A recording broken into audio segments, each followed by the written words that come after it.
Hello guys, आज हम लेकर आए हैं हिस्ट्री का जो हमने चैप्टर पढ़ा था। हिस्ट्री के चैप्टर नंबर 1 की बैक एक्सरसाइज को लेकर आए हैं, तो उसको करते हैं। फर्स्ट है आपका निम्नलिखित का सुमेल करो, यानी कि आपको मैचिंग करनी है, इसके अंदर मैच करना है। ठीक है, तो फर्स्ट है नर्मदा घाटी। नर्मदा घाटी पे क्या था? आखेट तथा संग्रहण। आखेट तथा संग्रहण। आखेट का मतलब होता है शिकार करना, संग्रहण का मतलब होता है इकट्ठा करना। मगध। मगध का क्या है? पहला बड़ा राज्य था ये। गारो पहाड़ियों की बात करें तो जो गारो पहाड़ियाँ थी वहाँ पे आरंभिक कृषि, यानी सबसे पहले यहाँ पे कृषि शुरू हुई थी। फार्मिंग करना यहाँ सबसे पहले शुरू हुआ था। उसके बाद है सिंधु तथा इसकी सहायक नदियाँ जो हैं, सिंधु तथा इसकी सहायक नदियाँ। प्रथम नगर माना जाता है इसको। नेक्स्ट है आपका गंगा घाटी। गंगा घाटी का है लगभग 250 वर्ष पूर्व के नगर थे ये गंगा घाटी। मैचिंग सबकी हो गई होगी, सबको समझ में आ गए होंगे आंसर्स किस किस के क्या हैं। एक बार मैं दोबारा लगा देती हूँ आंसर्स आपके। नर्मदा घाटी का फर्स्ट है ये, नर्मदा घाटी में फर्स्ट है आपका ये 1। मगध का है आपका पहला बड़ा राज्य 2। और गारो पहाड़ियाँ का है आरंभिक कृषि। सिंधु तथा इसकी सहायक नदियाँ, इसका है प्रथम नगर 4। और गंगा घाटी का है 5। ठीक है, अब हमारा नेक्स्ट क्वेश्चन है पांडुलिपि तथा अभिलेखों का। पांडुलिपि तथा अभिलेखों में एक प्रमुख अंतर बताओ कि भाई पांडुलिपियाँ और जो अभिलेख हैं उनमें क्या डिफरेंस है इन दोनों चीज़ों में।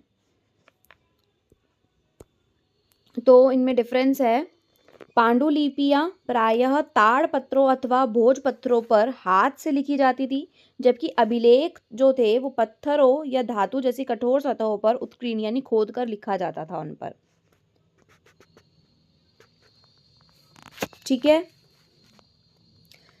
फर्स्ट क्वेश्चन हो गया है। सेकंड है आपका राशिदा के प्रश्न को फिर से पढ़ो और इसके क्या उत्तर हो सकते हैं। राशिदा का प्रश्न ऊपर जो चैप्टर है उसमें दिया गया है, आप वहाँ से पढ़ सकते हैं। और इसका आंसर है हमारे अतीत में विषय में, जो अतीत का विषय है यानी जो हमारी हिस्ट्री है उसके विषय में अगर हम बात करें तो पांडुलिपियों के अभिलेखों का अध्ययन करके जानकारी प्राप्त की जा सकती है।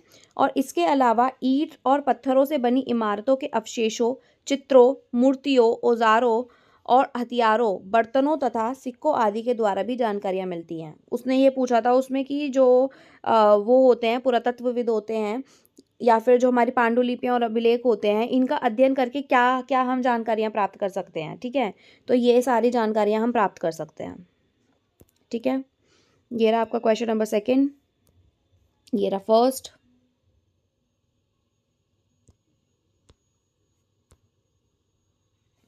आप लोग स्क्रीनशॉट ले सकते हैं जब आंसर्स आप करेंगे तो।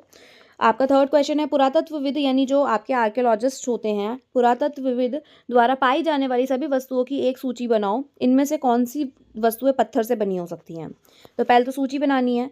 पुरातत्वविद द्वारा पाई जाने वाली सूची, सिक्के मिलते थे इनको, हथियार मिलते थे, आभूषण मिलते थे, चित्र तथा मूर्तियाँ, औजार और हड्डियाँ मिलती थी।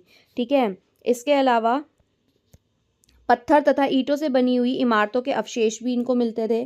ठीक है, अब आपको पहले तो बोलती सूची बनाने के लिए कि आपको पहले एक सूची बनानी है। उसके बाद आपको बोला गया था कि पत्थरों से बनी हुई वस्तुओं के बारे में आपको बताना है। ठीक है, तो फर्स्ट है आपका इमारतें पत्थरों से बनती थी, हथियार भी पत्थरों से बनते थे, औजार भी पत्थरों से बनते थे और मूर्तियाँ भी पत्थरों से बनती थी। ठीक है, तो ये आपका आंसर हो गया। देन नेक्स्ट है आपका फोर्थ क्वेश्चन, साधारण स्त्री तथा पुरुष यानी जो नॉर्मल लोग होते थे वो और जो पुरुष होते थे उनमें स्त्री और पुरुष जो होते थे उनके कार्यों का विवरण क्यों नहीं रखते थे, इसके बारे में तुम क्या सोचती हो? मतलब ये बताना है अब आपको। साधारण स्त्री और पुरुष अपने कार्यों का विवरण नहीं रखते थे।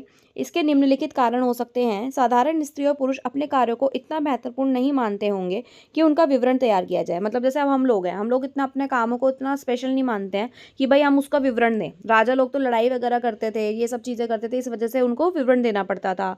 कहाँ रहे हैं वो, क्या क्या करा है, सब कुछ अपनी लाइफ के बारे में बताना पड़ता था। बट हम जैसे लोगों को तो कुछ ज़रूरत नहीं है ना। ऐसे इन लोगों की सोच थी कि भाई इन लोगों को भी ज़रूरत नहीं होती होगी, इसलिए इन लोगों ने विवरण भी नहीं दिया। नेक्स्ट है, उसके बारे में मतलब बताया नहीं। यह भी संभव है कि वे पढ़े लिखे भी नहीं थे, ठीक है। और यह भी संभव है कि वे गरीब हो और उत्कीर्ण करवाने का कार्य खर्चीला हो। ये मैंने आपको पहले ही चैप्टर में पढ़ाया था कि हो सकता है कि भाई मनी प्रॉब्लम भी हो सकती है, ठीक है, कि जो चीज़ें ये काम हुआ करता हो उसमें पैसे देने पड़ते हों और कहीं ज़्यादा कॉस्टली भी होता हो, तो वो लोग उस एक्सपेंस को अफोर्ड नहीं कर पाते होंगे, ठीक है। फिफ्थ पॉइंट है, आप नेक्स्ट पॉइंट है आपका, कम से कम 2 ऐसी बातों का उल्लेख करो। क्वेश्चन है ये आपका, ठीक है। ऐसी बातों का उल्लेख करो, क्वेश्चन कर रहे हैं हम, उसके 3 पॉइंट्स है ऊपर वाले आंसर के, फोर्थ वाले के। कम से कम 2 ऐसी बातों का उल्लेख करो जिनसे तुम्हारे अनुसार राजा और किसानों के जीवन में भिन्नता पाई जाती है, यानी राजा और किसान, इनमें डिफरेंस बिटवीन बताना है आपको, ठीक है। राजाओं और किसानों के जीवन में अंतर। पहला है, राजाओं का जीवन वैभव और ऐश्वर्य और से परिपूर्ण था, जबकि किसानों का जीवन कष्टों से भरा होता था। ऑब्वियस है, ठीक है। राजा जो थे वो अच्छे ऐश्वर्य यानी पैसा वगैरह होगा उन पे, उनका जीवन अच्छा होगा काफ़ी। लेकिन जो किसान होंगे उनका जीवन क्या होगा, कष्टों से भरा होगा, मेहनत से भरा हुआ होगा।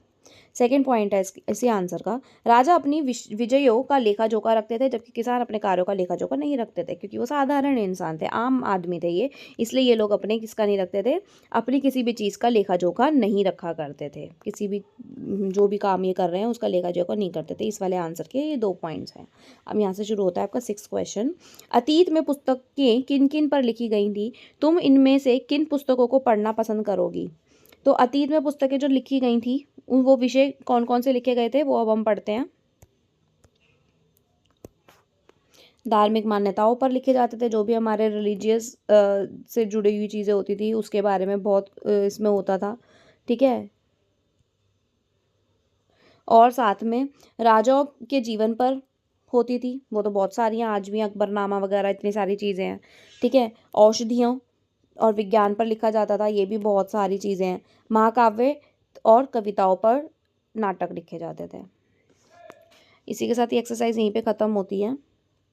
अगर आप ही सबको अगर एक्स्ट्रा क्वेश्चंस की नीड है या भी आपको लगता है कि चैप्टर में से हमें और भी अतिरिक्त प्रश्न उत्तर चाहिए तो आप कमेंट बॉक्स में डाल सकते हैं, तो मैं इसके और भी प्रश्न उत्तर लेकर आऊँगी। अभी तो हमने सिर्फ बैक एक्सरसाइज सॉल्व करी है, ठीक है।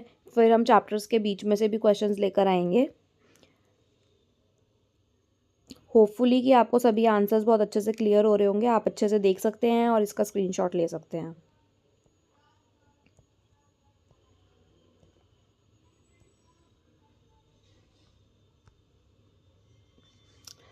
ओके, मिलते हैं अपनी नेक्स्ट वीडियो के साथ। Thank you so much for watching.